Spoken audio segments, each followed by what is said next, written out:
Mr. Chairman, as I said a while ago, your nominations committee has received only one nominee for presidential standard bearer of the Unido.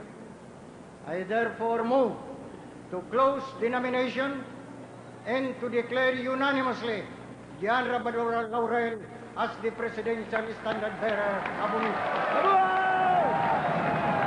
Those who vote yes to this motion, please rise and give a standing ovation to the presidential nominee of the Unido. Mabuhay si Doy! Mabuhay si Doy! Mabuhay si Laurel! Mabuhay si Laurel! Mabuhay si Laurel! Panalo na!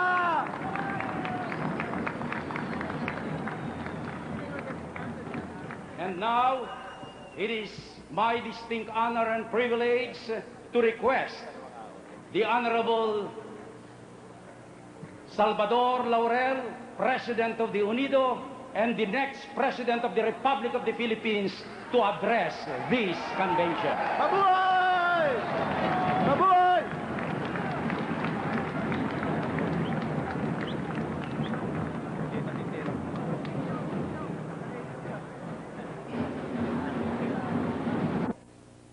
Let all those who would oppose us know that we will never give up the struggle.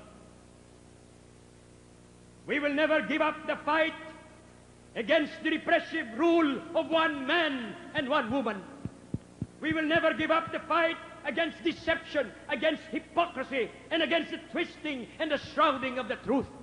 We will never give up the fight for the right to live as human beings in a society where human rights are not denied at the will or whim of a dictator.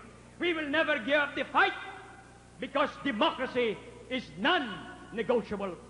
We will never give up the fight because we can never hope to improve the lot of our suffering people unless we first unshackle ourselves. And we can unshackle ourselves only if we hold fast to our vision of a just and free society. We want to do so many things because so many things are waiting to be done. We want to win and keep the confidence of our people by deserving it. We want to reestablish peace and order. We want to regain political stability because it is the key to economic recovery. We want to raise the living standards of our people, 80% of whom be relieved of our staggering foreign debt. We want a new constitution that reflects the true the wishes of one man. We want to improve production in our farms and factories and distribute wealth more equitably among those who labor for it. We want to dismantle family monopolies and crony capitalism. We want to stop graft and corruption. We want to eradicate military abuses so that we again trust the men in uniform. We want to do all of these, my friends. But we cannot even begin to do any of them as long as we remain hostage to the dictatorship that is the root cause of all our problems. We must, for the moment, subordinate all other aspirations to the primordial task of emancipating our people. The battle lines are clear. It is clear between the few who would like to perpetuate tyranny and the millions who are clamoring for bread and freedom.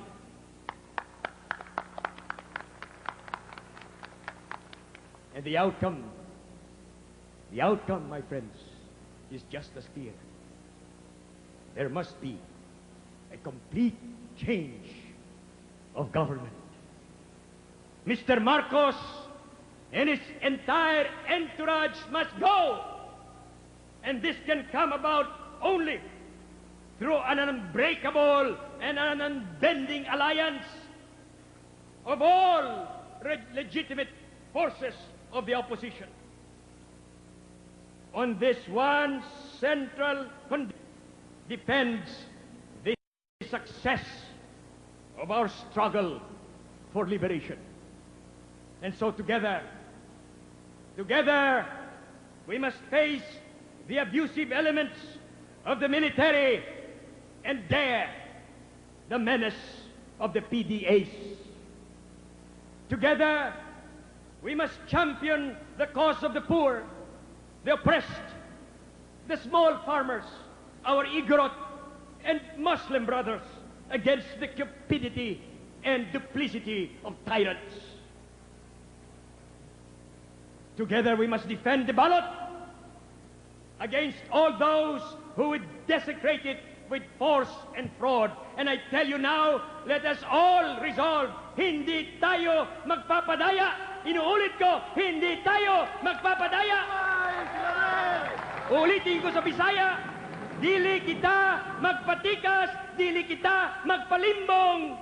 Sa Muslim, di tano makisalimbot. Sa Pampango, etamo papurayit. Tama ba yun, tita? Right, right. Sa Pangasinan, ag tayo pasaol. Sa Ilocano, Pablito, correct me if this is correct. Haan tayo nga agprasaor.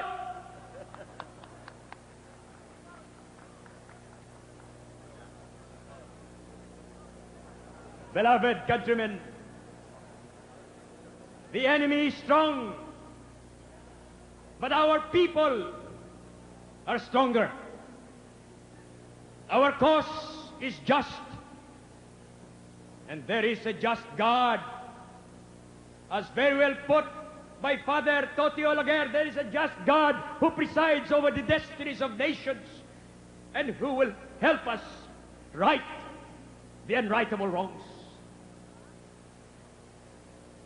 The enemy is armed, yes, and wealthy, yes, but we have proved in 1984 that they are not invincible in the face of the determined resistance of the people. And we shall prove this even more conclusively in 1986 or 1987 or earlier in any snap election, whether synchronized or not, that the dictator may choose to call. We will need only to galvanize the anger, the pugnacity, the political will for people under a leadership that is credible. Credible because it is sincere and self-effacing, because it will lead by the power of example, because it is totally committed to the cause of truth and justice, freedom and democracy, morality and decency in government, and because it is committed to serve the people first, to serve them well, and to serve them always. It is in this spirit, beloved countrymen and fellow freedom fighters, that I accept your challenge to lead during these critical times. Why? Why?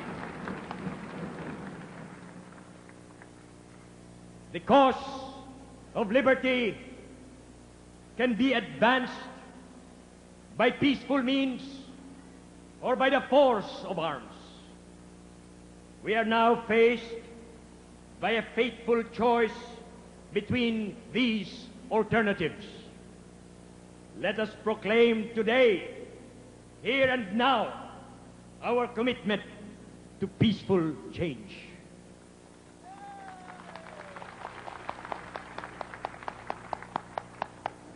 A revolution, my friends, is not the only path to freedom.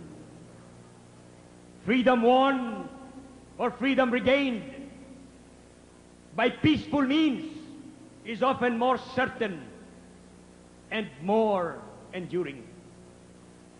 Confrontation, and I refer to all sorts of confrontation. Confrontation must end in reconciliation, because the democracy which we seek cannot be established in the midst of violence. Exactly 5 years ago today, or last June 12, 1980,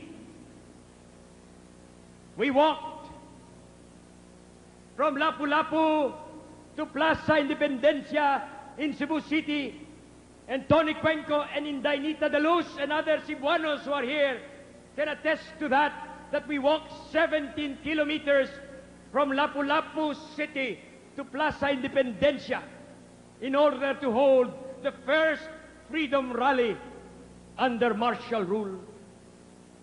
And in that rally which we staged 5 years ago, I asked our people to remember with remorse the freedom that we have lost. Now, today, on the 87th anniversary of this hallowed day, I ask you to join me in resolving to retrieve that freedom and swearing never again to lose it. And so, beloved freedom fighters, beloved countrymen, beloved members of the unswerving opposition, I ask you all to rise. I ask you all to rise and raise your right hand with me, and I ask you to swear with me on this hallowed day. Let us all swear together. We swear never again to allow anyone to perpetuate himself in power. We swear never again to allow the mutilation of our true Constitution. We swear never again to allow the mockery of democracy through rigged elections and plebiscites. We swear never again to allow the suppression of human rights and the debasement of human dignity.